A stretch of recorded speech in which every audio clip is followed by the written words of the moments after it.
Hello, welcome back to my channel. If you're new here, my name is Mary, and today's video is going to be a sort of overdue book haul. So I have a couple of things that I've gathered in the past couple of months from various places. So I have one thing that I got in person at Half Price Books, two things that I ordered online from Half Price Books, I believe an indie book that I got from a TikTok shop. Basically several things that I've ordered online. And then I also went to Monstera here in Kansas City, and I got a couple things from there. So I'm just going to go through these books. I'm probably going to do the ones that I don't have to open first, and then I will open the packages that I do have to open. First up, from Monstera, I did get 3 books. So the first book that I picked up was actually a book that I read last year, and that is Victim by Andrew Borjega. I got this because I do want to reread this at some point, and I really enjoyed it when I read it. So this was one of my favorite books of last year. It also came with this very nice bookmark. It's a lady sitting on a couch reading. How nice. So I will be putting this in my permanent collection. I'm going to stamp it and everything because I am going to be keeping this one long term. That's why I bought it. So this is about a guy whose name I'm not going to remember, Javier. And Javier is from this like poor family in New York City. I believe he lives in the Bronx. And his dad gets like killed in some sort of drug deal when he's small. And I think it's a guidance counselor, basically tells him that if he writes about that experience in his like college applications, and like he teaches him how to use it to get pity from people. And so that becomes Javier's whole thing. And he ends up going to college, and he meets this girl who is also kind of using the fact that she's half Latina to like boost herself up as like a voice of the people, if you will. And then Javier and her end up dating, and he goes back and meets her family and realizes that her family is actually this like very wealthy family from New York City, like Manhattan. And he just feels like duped, basically. And then he realizes that everyone is sort of playing on their like a victimhood. And he really amps up his, and it gets him into a lot of trouble. But I really liked this book. When I read it, I thought it was really like satirical, and also just, I think I read another book recently called White Boy Shuffle that is similar in like the narrative tone. And kind of similar in the satirization of like this community, if you will. And I think if you liked this book, you would like that book, and vice versa. Maybe I should save that for a real likes video. I just thought of that right now though. But I really enjoyed this book. I also love that book. So it's not really surprising. Something about that tone really works for me. I also picked up My Year of Rest and Relaxation by Ottessa Moshfegh. I think this is like a sad girl lit book. I have not read this yet. It says it's the shocking and strangely tender story of a young woman's efforts to duck the ills of the world with the help of one of the worst psychiatrists in the annals of literature. Wow, I can't read. So I think this is about a girl who just decides she doesn't want to do anything for a year, and she just takes a lot of drugs, I think is what happens. I'm curious about this one. I don't know clearly that much what it's about, but I feel like a lot of people read this one and really enjoyed it. So I'm hoping that I will too. The last book I picked up from Monstera was kind of picked up on a whim. I've never seen this in a bookstore before, but I have heard of it, and I have since read it. So I'm going to save my review unless I already talked about it. I don't think I did. It's either like the first thing that I read in August or the last thing that I read in July, but it must be the first thing that I read in August because I don't think I've reviewed it yet. But Priest by Sierra Simone. This is a romance book between Poppy, who's a constituent of this town in Weston, Missouri, which is actually very close to where I live. It might be like an hour away, but it's like, they talk about Kansas City a lot, which I think is fun. And her priest. This is told exclusively from the priest's point of view, which is not my favorite thing, but I enjoyed it. I think I gave it 3.5 stars. I didn't love it totally, but I did have a good time while reading it. It is very smutty. My biggest critique of this book is that I feel like I wanted more tension building up to things, and I wish that we'd gotten Poppy's point of view, because I think his name is Tyler. I didn't feel like we got a lot of like emotion from him. It was very much like, it seems like it was a physical connection, but then things that happened later on, I'm like, this would make more sense if you guys gave me a reason to believe that you were in love, kind of. But for what it was, I enjoyed it. I had a good time with it. I feel like this kind of thing, you might like it.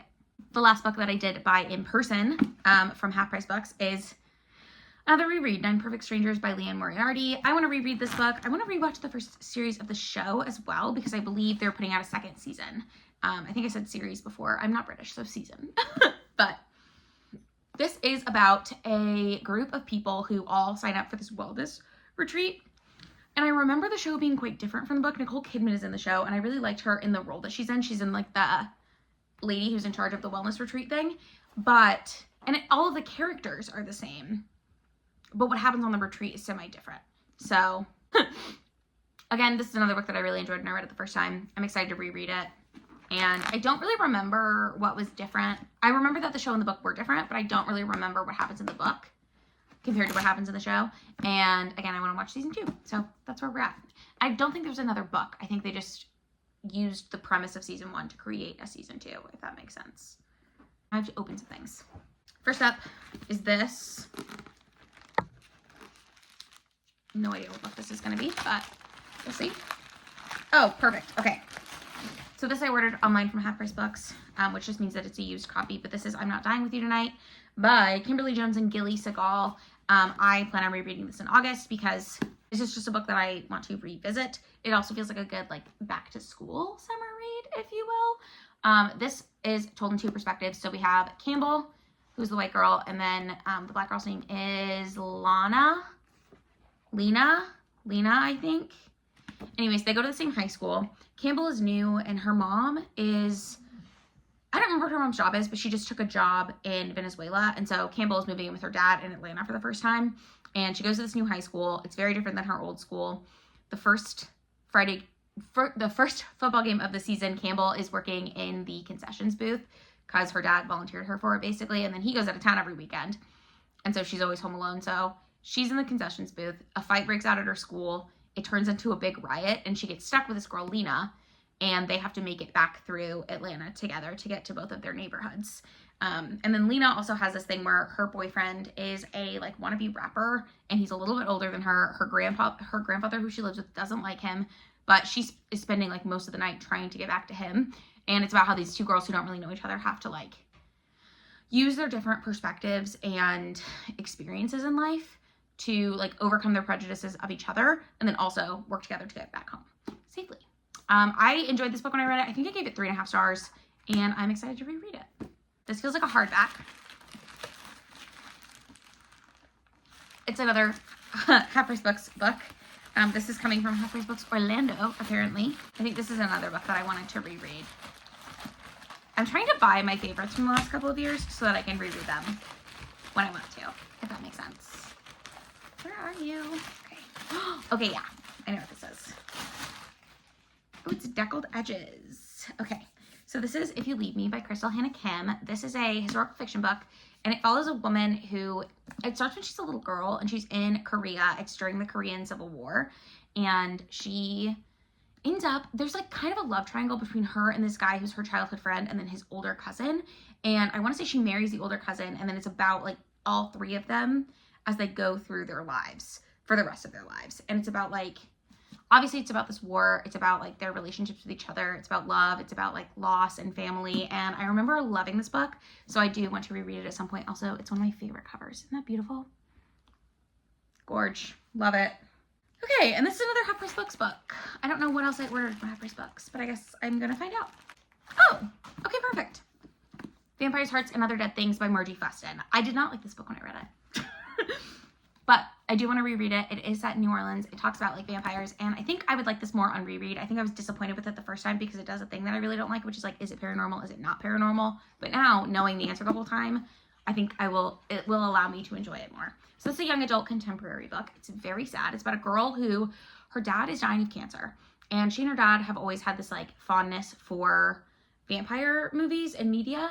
And so she has heard that there are a lot of vampires living in New Orleans, and she thinks that if she can go to New Orleans and get turned into a vampire, she can come back and turn her dad into a vampire and he won't die from cancer. And then she ends up having this friend, Henry, who goes to New Orleans with her. And they're like their friendship is kind of estranged. And so I don't remember how he ends up going with her. I think it's like her mom is really good friends with his mom and doesn't want her to go alone. So they go together, I think is what ends up happening, but I don't really recall. But they go to New Orleans together. They have to work through their friendship. She has to work through grief of the fact that she's going to lose her dad, and the book kind of goes from there. I love an exploration of grief. Again, I think last time I read this, I was very sidetracked by the fact that it was like, are there vampires? Are vampires real in this world or no? Is it like our world where like people say they're vampires and live in New Orleans? I don't know. But I want to reread this because I think I could like it more on reread. Like I really think I could allow myself to be emotionally vulnerable for it this time. So also I'm going to New Orleans this fall. So I want to read a book that's set there, I guess. Okay. And this, I think I know what it is. I'm pretty sure that this is a book that I bought from TikTok Shop.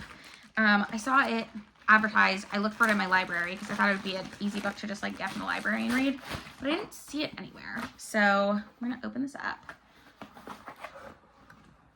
Okay, cute. Oh, it has a sticker. Oh, lots of stickers. That's really cute. Okay, so I'll show you the book and then I'll show you all the accessories for it. It's called Broken Play by Riley Page. This is a lot thicker than I thought it was going to be. And I believe this is just a romance, like a high school football romance. So it says, I'm months away from Jackson is his point of view. It is spelled with an X, but I will try to forgive it. I'm months away from the NFL draft, from the future I've worked so hard for, except none of that matters without her. Madison Blake has always been it for me. My best friend, my biggest what if, the one girl I've ever loved. One drunken voicemail. That's all it took for me to drop everything and come running. She doesn't remember calling, but now that she knows I'm here, she's running faster than ever. And then Madison's point of view. Jackson Montgomery was never supposed to be mine. I spent years convincing myself he was better off without me. But now I know the truth. He's here because of me, because I asked for him, because he's never been the one to walk away. I thought choosing him would only end in heartbreak, but maybe the real mistake was believing he wouldn't choose me back. So I guess it's college romance? I don't know. Let me open this up. All right. I'm actually really excited about this. So I don't know if you can see, but throughout it has like some pages that are different, you see? And then I saw some like text bubbles. So anyways, I'm excited to read this. I will let you know how it is, of course. It is significantly longer than I thought it was going to be. It's like 400 pages. It feels bigger than that. It's like heavy. I don't know, maybe it's because I don't have any other indie published books, I don't think. Unless that Sierra Simone is indie published, which I thought it was, but it might have turned traditional. So I'm excited for this. Now I will show you the stuff that came in the box. So cute. Okay, so there's a sticker of them that's like them on the cover. Yeah. There's also this that says crying over fictional characters. Cute. This one says books are better than people. This one is just a Montgomery jersey. It's purple, which I'm guessing is their school color. And then it came with this little card. And the card says, Dear reader, thank you so much for picking up my book. It means the world to me that you're here sharing this story and these characters that I poured my heart into. I hope as you turn these pages, you find a little piece of yourself in this world. The laughter, the heartbreak, the hope, and all the messy parts in between. Thank you for giving this story a chance. Your support means everything to me. With love, Riley Page. Very cute. I'm excited for this. And that is it. Those are the, how many is that? 8 books that I picked up in the past couple of months this summer. Let me know in the comments down below if you've read any of these books, how you felt about them. Also, let me know what you picked up most recently. Do you buy books after you've read them because you enjoyed them? Because I do. But do you? Anyways, I hope you're having a great day, evening, morning, whatever, wherever you are. If you like this video, give it a thumbs up. If you want to, you can subscribe to my channel because I do try to post occasionally. What are you gonna do? And I'll see you in another video very soon. Bye!